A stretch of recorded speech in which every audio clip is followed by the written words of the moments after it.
Hello students. So today we are going to start with a new chapter, that is atoms. Okay. After we complete this portion, we will move on to the next, that is nuclei. Okay. Now तुम लोगों ने ये पहले भी सुना होगा. I think you have got this one in chemistry also. What is atom? An atom is the smallest building unit of any matter. Ordinary matter का जो सबसे छोटा बिल्डिंग ब्लॉक या बिल्डिंग यूनिट होता है उसी को हम लोग एटॉम बोलते हैं, है कि नहीं. जनरली एटॉम में क्या रहता है, एक एटॉम में जनरली 3 पार्टिकल्स रहता है. They are proton, electron and neutron, है कि नहीं. An atom is mainly made up of this 3 particles only. And atom का जो सेंटर होता है उसको हम लोग क्या बोलते हैं, न्यूक्लियस, है कि नहीं. एक एटॉम का जो सेंटर होता है उसको हम लोग न्यूक्लियस बोलते हैं. और न्यूक्लियस में मेनली क्या रहता है, प्रोटॉन एंड न्यूट्रॉन.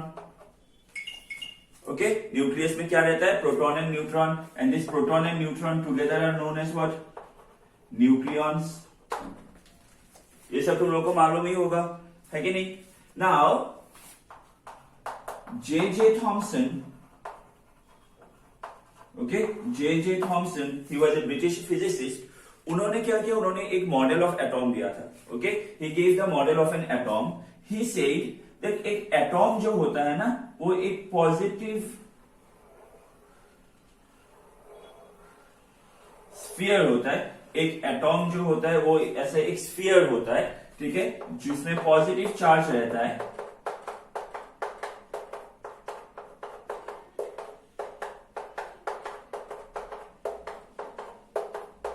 ओके, एक ऐसा पॉजिटिवली चार्ज स्फीयर रहता है जिसके ऊपर इलेक्ट्रॉन्स जो है वो एम्बेडेड रहता है.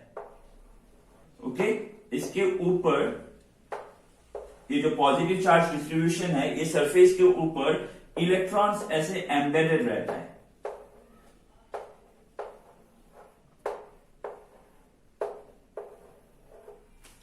ओके, ऐसे एम्बेडेड रहता है. तो उन्होंने क्या बोला, जितना पॉजिटिव चार्ज होता है उतना ही नेगेटिव चार्ज भी होता है. So as a whole an atom is electrically neutral.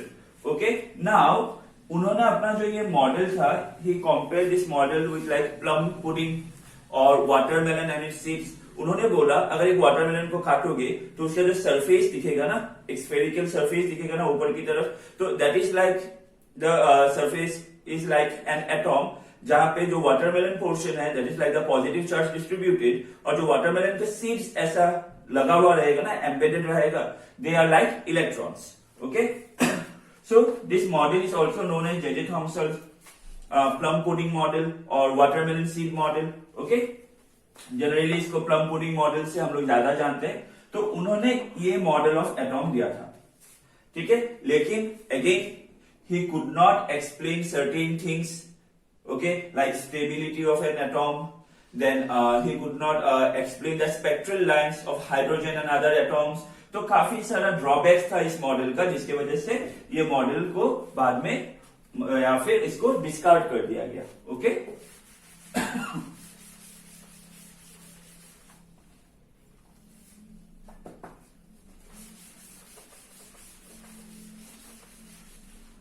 Now here again we have an experiment जो कि तुम लोगों को काफी अच्छे से मालूम होगा. That is called Rutherford's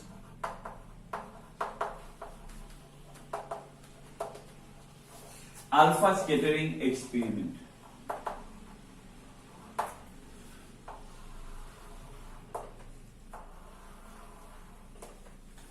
Rutherford's alpha scattering experiment. So first of all, what is an alpha particle? Alpha particle क्या होता है? It is nothing but a helium atom. Now helium का atomic number क्या होता है? 2. That means helium में 2 proton है और 2 इलेक्ट्रॉन है कि नहीं. helium का atomic number 2 मतलब helium में 2 प्रोटॉन है, 2 इलेक्ट्रॉन है. Now अगर ये helium का दोनों इलेक्ट्रॉन को हटा दोगे, ओके, हीलियम का जो 2 इलेक्ट्रॉन है ये दोनों को अगर हटा दोगे तो हीलियम में बचेगा क्या, ओनली 2 प्रोटॉन, मतलब 2 पॉजिटिव चार्ज बचेगा. अगर 2 प्रोटॉन हटा देते तो नेगेटिव चार्ज बचता, है कि नहीं. तो ये जो हीलियम 2 पॉजिटिव है, okay, helium 2 positive, that means an helium atom from which both the electrons are removed, this helium atom is known as alpha particle. This helium atom is known as alpha particle. Okay, so Rutherford alpha scattering experiment में क्या हुआ था, I hope तुम लोगों को मालूम है, मैं रफली समझा देता हूं. हम लोगों ने एक रेडियो एक्टिव क्या किया था, एक रेडियो एक्टिव सैंपल लिया था, ठीक है, और उसको यहां पे पकड़ लो, एक लीड ब्लॉक के अंदर रख दिया. तो यहां से जो रेडिएशंस बाहर आ रहा है, ठीक है, तो यहां से जो अल्फा पार्टिकल्स बाहर आ रहे हैं, इसको हम लोगों ने क्या किया, इसको हम लोगों ने यहां पे एक डिवाइस हम लोग रख देते हैं जिसको कॉलीमेटर. कॉलीमेटर क्या होता है, कॉलीमेटर एक ऐसा डिवाइस होता है जिससे रेडिएशंस पास होने के बाद दे बिकेम पैरेलल, वो पैरेलल हो जाता है. Okay, it is a device used for obtaining parallel radiations और पैरेलल रेज. सो कॉलीमेटर से पास हुआ, ये पास होके कहां पे जाता है, ये जाता है यहाँ पे एक गोल्ड फॉयल रखा हुआ होता है. क्या रखा हुआ होता है, एक गोल्ड फॉयल रखा हुआ होता है. ठीक है, मैं वीडियो के साथ मैं नोट्स भी अटैच कर दूंगा, नोट्स में ये सब मिल जाएगा, अच्छे से देख लेना. ठीक है, नाउ यहाँ पे हम लोगों के पास और एक चीज क्या रहता है, यहाँ पे हम लोगों के पास एक जिंक सल्फाइड स्क्रीन भी रहता है, एक जिंक सल्फाइड स्क्रीन भी रहता है.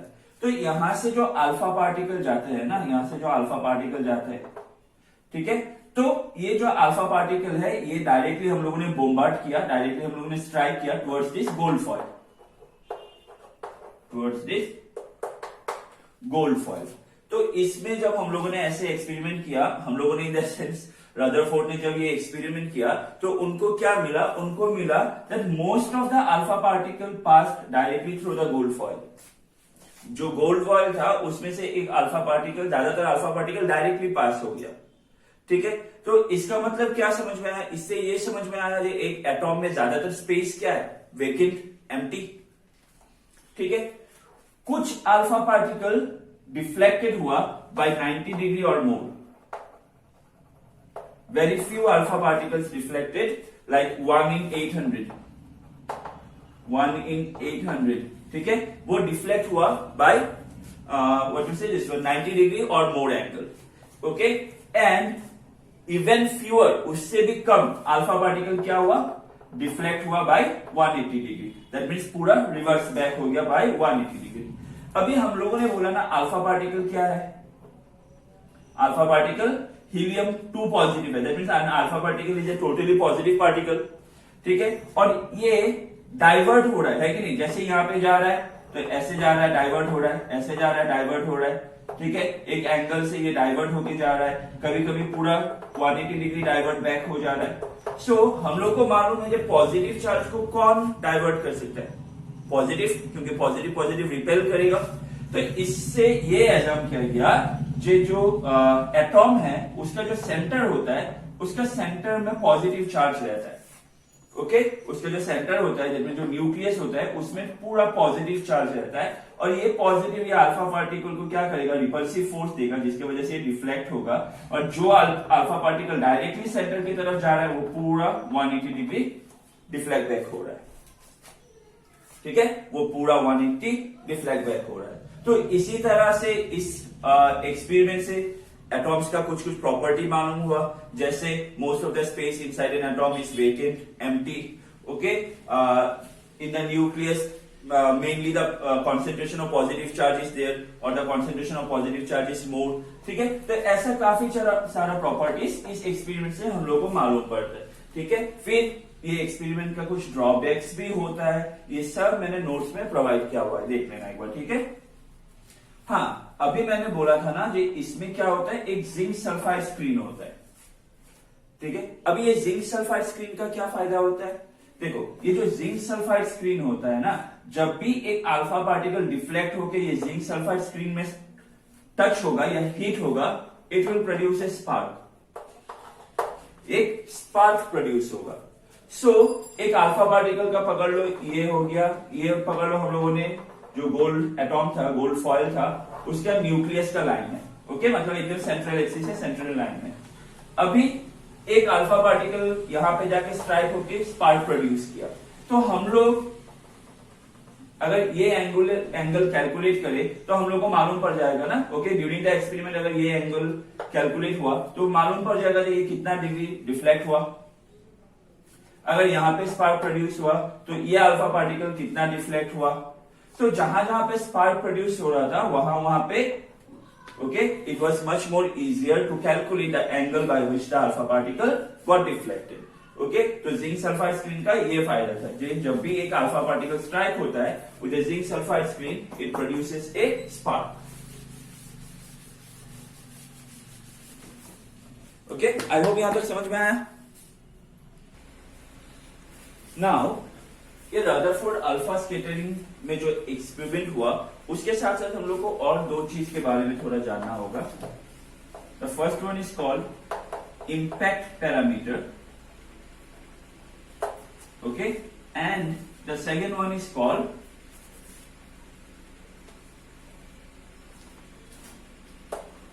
Distance of closest approach. पहला क्या हो गया इम्पैक्ट पैरामीटर, दूसरा क्या हो गया डिस्टेंस ऑफ क्लोजेस्ट अप्रोच। ठीक है, होता क्या है देखो, हम लोग ने जो गोल्ड फॉइल लिया था वो गोल्ड फॉइल एटॉम का पकड़ लो, ये न्यूक्लियस है, ये न्यूक्लियस है। ठीक है, अभी पकड़ लो एक अल्फा पार्टिकल इस तरफ से आ रहा है, ऐसे आ रहा है। ठीक है, ये हो गया अल्फा पार्टिकल का जो वेलोसिटी वेक्टर है उसका डायरेक्शन, तो इस तरफ से आया न्यूक्लियस के सामने आके ये फिर डिफ्लेक्ट हो गया। ठीक है, एक अल्फा पार्टिकल ऐसे आया और यहां से डिफ्लेक्ट हो गया। ओके, सो इम्पैक्ट पैरामीटर क्या होता है, ये जो न्यूक्लियस है ना एग्जैक्टली जो सेंटर है, ठीक है, एग्जैक्टली जो सेंटर है, ओके, जो न्यूक्लियस है या फिर पकड़ लो जो एटॉम है, एटॉम का जो एग्जैक्टली सेंटर न्यूक्लियस है। सो ये जो अल्फा पार्टिकल है ये जब डिफ्लेक्ट हो रहा है तो ये जो परपेंडिकुलर डिस्टेंस होता है ना फ्रॉम द न्यूक्लियस, ओके, ये जो परपेंडिकुलर डिस्टेंस होता है फ्रॉम द न्यूक्लियस, मतलब मैं अगर ऐसे बोलूं, ये पकड़ लो एटॉम है, ये एटॉम है और ये न्यूक्लियस है। ठीक है, अभी एक अल्फा पार्टिकल डायरेक्टली न्यूक्लियस पे आया, सॉरी मैंने पहले न्यूक्लियस लिखा था ना, पकड़ लो ये एटॉम है, ये न्यूक्लियस है, एक डायरेक्टली ऐसे आया। ठीक है, तो ये तो ऑब्वियसली यहां से रिट्रेस बैक हो जाएगा। ठीक है, क्योंकि पॉजिटिव चार्ज जो है पूरा मेनली न्यूक्लियस में कॉन्सेंट्रेटेड रहता है, पॉजिटिव पॉजिटिव क्या होगा रिपल्शन, तो ये पहुंचेगा ही नहीं और यही से घूम के वापस चला जाएगा। अभी एक अल्फा पार्टिकल यहां पे गया और यहां से डिफ्लेक्ट हो गया, एक अल्फा पार्टिकल यहां पे गया और यहां से डिफ्लेक्ट हो गया। ओके, सो ये जो न्यूक्लियस से जो ये परपेंडिकुलर डिस्टेंस है ना, ओके, किसका, the line of the alpha particle, जो अल्फा पार्टिकल जिस लाइन में आ रहा है उसका जो परपेंडिकुलर डिस्टेंस है फ्रॉम द न्यूक्लियस, इसी परपेंडिकुलर डिस्टेंस को क्या बोलते हैं इम्पैक्ट पैरामीटर। मतलब यहां से ये है, यहां से ये है, इसी को हम लोग क्या बोलते हैं impact parameter. It is denoted by b, it is denoted by b, small b. Okay, so impact parameter से हम लोग को क्या मालूम पड़ता है, अगर इम्पैक्ट पैरामीटर बहुत ज्यादा है तो जो रिपल्सिव फोर्स होगा वो क्या होगा, कम होगा। If the impact parameter is large, impact parameter मतलब क्या है, ज्यादा डिस्टेंस ना, तो अल्फा पार्टिकल न्यूक्लियस से जितना डिस्टेंस पे होगा उतना ही तो इसमें रिपल्सिव फोर्स कम लगेगा, जितना सामने होगा उतना ही रिपल्सिव फोर्स ज्यादा लगेगा पॉजिटिव पॉजिटिव का, है कि नहीं। So if the impact parameter is large, the repulsive force is small. If the impact parameter is small, then the repulsive force is large. And if a alpha particle is directly coming towards the center, okay, like you can say like head-on collision का direction में, तो directly nucleus के साथ directly head-on collision हो जाएगा, ऐसा line में आ रहा है, then what is impact parameter? 0. क्यों? क्योंकि इम्पैक्ट पैरामीटर कहां से होता है, perpendicular distance of the velocity vector of the alpha particle from the nucleus. अभी तो ये जो लाइन है ये न्यूक्लियस से ही आ रहा है ना, तो परपेंडिकुलर डिस्टेंस तो है नहीं, तो ये क्या हो जाएगा, ये 0 हो जाएगा। ओके, ये क्या हो जाएगा, ये 0 हो जाएगा। ओके, सो इम्पैक्ट पैरामीटर से हम लोग को क्या मालूम पड़ा, मैंने बोल दिया, वो वाला देख लेना। ठीक है, अभी देखो जब एक अल्फा पार्टिकल ना पूरा न्यूक्लियस की तरफ ट्रेवल करके आता है तो जब वो न्यूक्लियस के सामने आता है तो एक मोमेंट के लिए वो स्टॉप हो जाता है। जब डायरेक्टली टुवर्ड्स द न्यूक्लियस आता है एक मोमेंट के लिए वो स्टॉप हो जाता है और फिर वो रिवर्स बैक हो जाता है with an angle of 180 degree, with an angle of 180 degree. तो ये जो alpha particle directly towards the nucleus आ रहा था, ये न्यूक्लियस से कितना दूर रह गया, न्यूक्लियस से कितना दूर रह गया, मतलब न्यूक्लियस का कितना सामने आया, ये जो डिस्टेंस बाकी रह गया, इसी डिस्टेंस को हम लोग बोलते हैं r naught, which is nothing but the distance of closest approach.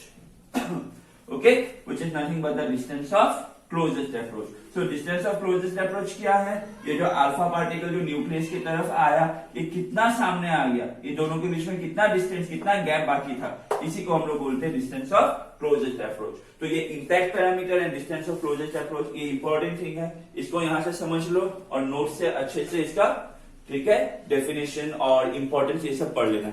Okay okay, let us सी, हम लोग एक जो डिस्टेंस ऑफ क्लोजेस्ट अप्रोच है दैट इज आर नॉट, उसके लिए हम लोग एक एक्सप्रेशन डिराइव कर लेते हैं। ओके, तो अगर आर नॉट का एक एक्सप्रेशन होगा तो वो क्या होगा, देखो। So let us find an expression और formula for distance of closest approach which is represented by R naught. Now अच्छे से सोचो, इनिशियली जब alpha particle line of the nucleus में मूव होता है तो उसके पास क्या रहता है, काइनेटिक एनर्जी। जितना वो न्यूक्लियस के सामने जाता रहेगा उसका धीरे धीरे काइनेटिक एनर्जी कम होता जाएगा क्योंकि रिपल्सिव फोर्स मिल रहा है, और एकदम जब वो न्यूक्लियस के सामने पहुंचने वाला होगा तो वो एक मोमेंट के लिए स्टॉप होगा। उसी स्टॉप पोजीशन से हम लोग क्या कैलकुलेट करते हैं, distance of closest approach r naught. तो जब वो स्टॉप होगा उसका जो काइनेटिक एनर्जी था वो किस पे कन्वर्ट हो जाएगा, electrostatic potential energy. Kinetic energy का फॉर्मूला हो गया half m v square, electrostatic potential energy का फॉर्मूला हो गया के Q1 into Q2 by are. तो यहाँ पे Q1 क्या है, Q1 है न्यूक्लियस, तो न्यूक्लियस का चार्ज कितना होता है, plus ZE, where Z is the atomic number. Alpha particle को हम लोगों ने ले लिया Q2, उसमें कितना चार्ज होता है, उसमें से पॉजिटिव चार्ज होता है, सो प्लस 2E। यस और no, so therefore kinetic energy of the alpha particle कितना होगा, half m v square, and electrostatic potential energy of the alpha particle कितना होगा, electrostatic potential energy of the alpha particle होगा k Q1 that is ZE into Q2 that is 2E divided by R which is R naught। तो electrostatic potential energy कितना मिलेगा हम लोगों को, K2ZE square by R naught। So therefore, by conservation of energy, we know that kinetic energy, loss in kinetic energy will become equal to gaining the electrostatic potential energy. That means ये energy इसी में convert हो जाएगा। So we can write kinetic energy is equal to electrostatic potential energy. That means kinetic energy कितना मिला, half mv square, electrostatic potential energy कितना मिला, K2Z E square by R naught। तो यहाँ से R naught कितना मिलेगा, आर नॉट मिल जाएगा K2Z E square divided by half m v square. तो ये हो गया, या तो हाफ एम वी स्क्वायर लिखो या 2 को ऊपर लेके यहाँ पे 4 लिखो। तो ये हो गया r naught, that is distance of closest approach का एक्सप्रेशन। ओके, ये इंपॉर्टेंट है। इसके साथ साथ जो इस चैप्टर में और एक इंपॉर्टेंट चीज है वो हो गया energy level diagram for hydrogen atom, है कि नहीं। जब भी एक electron with respect to an hydrogen atom, यहाँ पे हम लोग स्पेक्ट्रल लाइन सीरीज पढ़ेंगे। कितना तरह का स्पेक्ट्रल लाइन सीरीज हम लोग को यहाँ पे मिलेगा, we will get Lyman series that belongs to the ultraviolet region, then we will get Brackett series, then we will get Paschen series, then we will get Pfund series. Sorry, Lyman के बाद हम लोग को मिलेगा बेलमर्ट series, उसके बाद Paschen series, फिर Brackett series, फिर फन सीरीज। तो हम लोग को ऐसा बहुत सारा सीरीज मिलेगा with respect to the with respect to the energy level।